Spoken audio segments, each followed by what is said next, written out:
and this will be the premiere of my little series. Do you want to hear the title? Yeah. I don't even remember what it was now.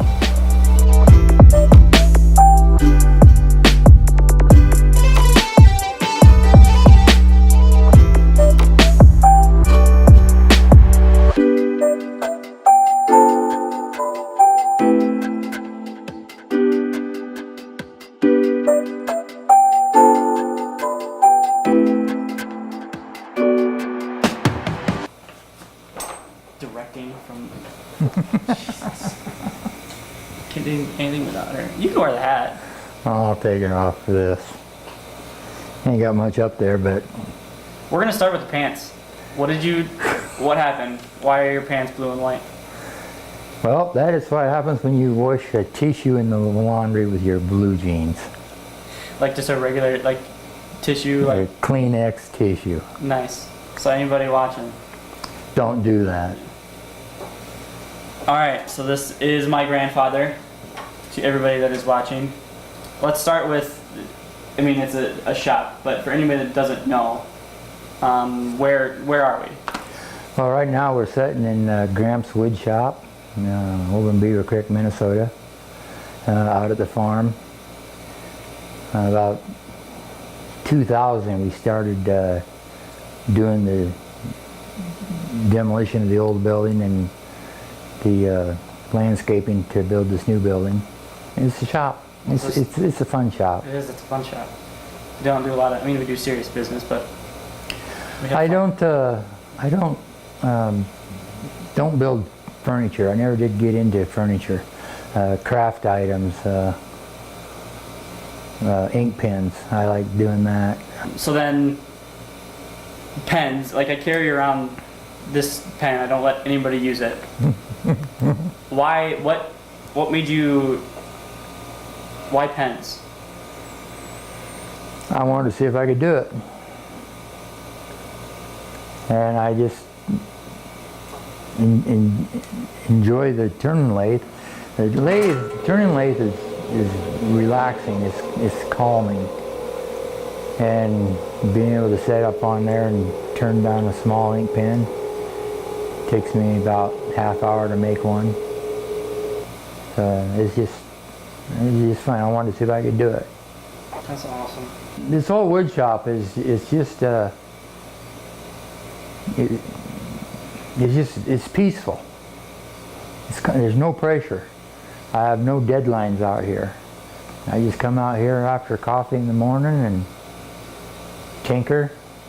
There's days I'll be out here just cleaning up, picking stuff, or putting stuff away.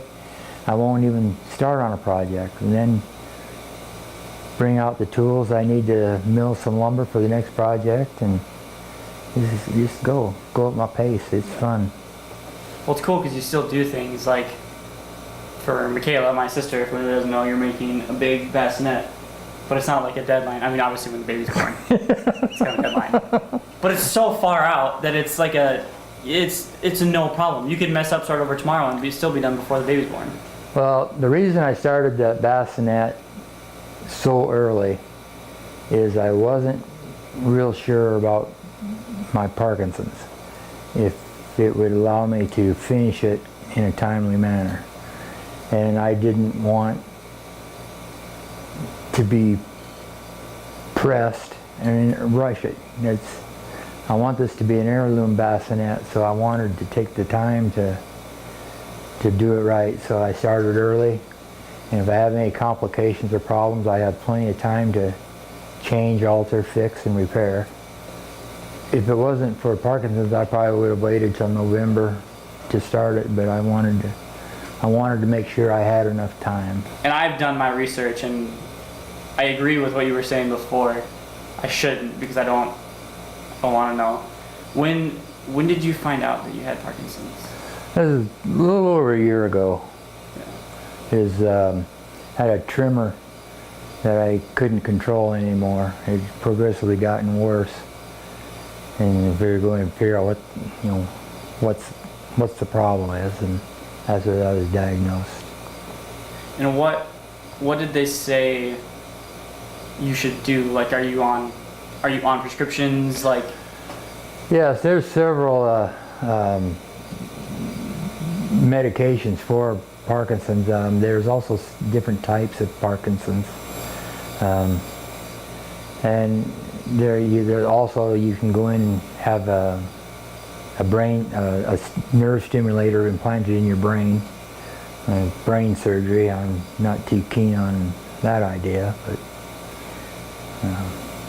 right now I'm on a couple of good medications that keep the tremors under control, and I plan on staying that course until it doesn't work anymore.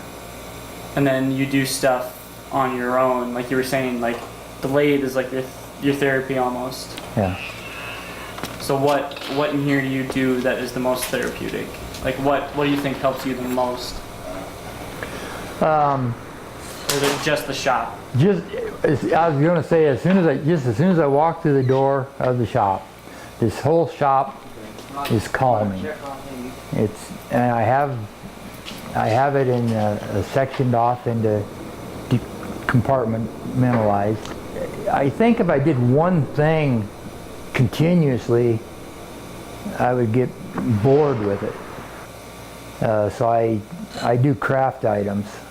Why do you do these things? You said because you just wanted to see if you could do it? Yeah.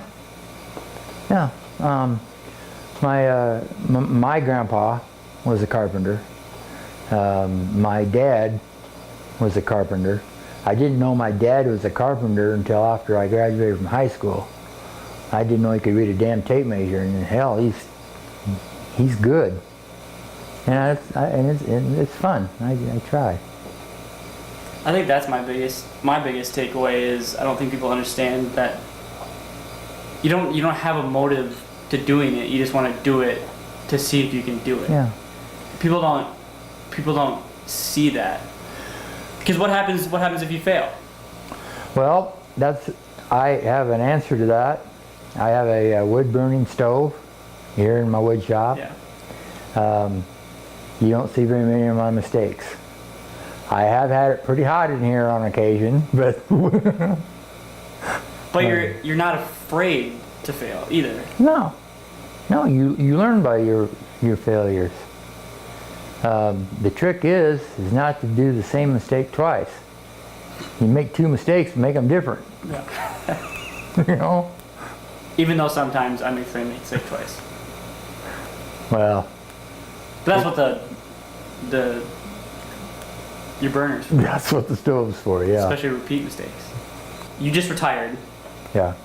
From concrete materials. Yes. How long did you work there? I worked with concrete materials for a little over 27 years. Jesus. And they were good years. I had a lot of fun there. The last year I worked there, I was diagnosed with Parkinson's, and I had trouble with running the loader bucket in the arms because that hand was trembling. Mm-hmm. And I had to be exceptionally careful not to make a mistake. Yeah. And the tension on not making a mistake was great. And it was taking the fun out of loading the trucks. And I'm 66, so it's time to go to the shop and stay here. Yeah. Well, because when was your other accident? The 2000. I took a cat truck off the highway. Yeah, because 2000. Yeah. So, what happened again? This is just for my peace of mind. 'Cause I was so young. We were hauling mud over at the Eagle Sand Plant, cleaning out our settling ponds. And I was in one of the company's 30-ton rock trucks. And I backed up to the edge to dump the mud over the edge, and the wall gave out on me. And we did one flip backwards, landed on our wheels. But I was on such an angle that she couldn't support herself. So then we rolled to the bottom of the ravine. It was about 90 feet. Jesus. Busted up my face. If it wasn't for a seatbelt, I'd have been dead, but the seatbelt saved me. So I guess I should start wearing my seatbelt. Should. They, you know, since I shattered my face hit the steering wheel, they said I didn't have a seatbelt on. Well, the next day, I had a 4-inch bruise across my waist where that seat, no, I didn't have a shoulder harness. If I'd had a shoulder harness, I wouldn't even got scratched. Oh, yeah. But when the truck went over, I was sitting there and the steering wheel came up and hit me in the face. But the company was good to me. Yeah. Well, it's not like you did it on purpose. No, no. Well, it hasn't. Even I remember going to the hospital and I had a hard time going into the room. It didn't seem to slow you down. No. They wouldn't let me come back to work. I had to wait an extra 5 weeks for them to get the paperwork cleared up so I could get back to work. And just sitting doing nothing has never been my style. Kind of runs in the family. I think you're right. Talk about how, just quickly, I guess, how you don't sit and research your Parkinson's. No, I've not researched it. I don't really want to dwell on it. The more you start thinking about it, the deeper of a hole you can dig for yourself. I want to keep moving. I don't want to be slowed down. I don't want to be thinking about the disease and crippling me. I know that's probably going to be the end result, but we will take that on my terms, not the disease's terms.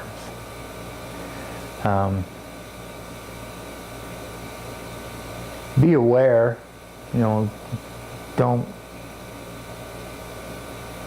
take and try to do things that you know are going to be a problem for you. Here in the wood shop with the trimmers, I'm working on different jigs for some of my different tools to keep my hands away from the blades a little bit more, because I can't be in the middle of a cut, have that hand take off, start shaking on me. You know, good way to lose fingers. So I'm building sleds and other jigs for the tools to help me. Yeah. Be aware of it, but I don't want to dwell on it. Well, it's like an issue arises, instead of just letting that issue be the end, you figure out a way to get over that issue. Yeah. Yeah. I have a tremendous support team. The doctors that I'm working with are top notch. My wife, Debbie, nurse for 35 years. She knows the medications, and she makes damn sure I take them when I'm supposed to. Sure she does. But the family has been really supportive, and I think you can do so much more when you have a supportive family, and it's all aces. If you could say anybody, after everything that you've said, if you could say anything to people watching about where you were and where you are now, what would you say? Well, when I was working, I had one goal, and I wanted to accomplish targets that I had set for myself. And as I completed them, I moved on to the next one. I never wanted to sit and wait too long. Love motorcycles. Been riding motorcycles since I was 15. I got an old Kawasaki 1000 up in the machine shop now. Find out what you're passionate about and go for it. Go for it 100%, not half throttle. That's annoying when you do that. was fun. This has been fun. I hope I answered your questions. I hope this comes out for you.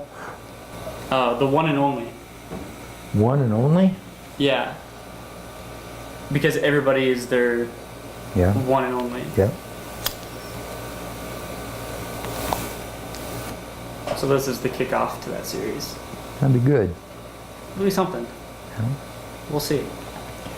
Well, I appreciate you taking the time to come out and visit with me.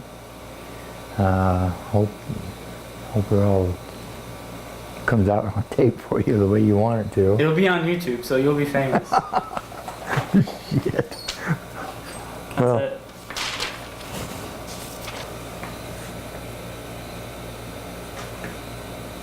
The one and only with Kyle Vandenberg. So thank you guys so much for watching. It was real. That's what I wanted you to see. We'll see you in the next one.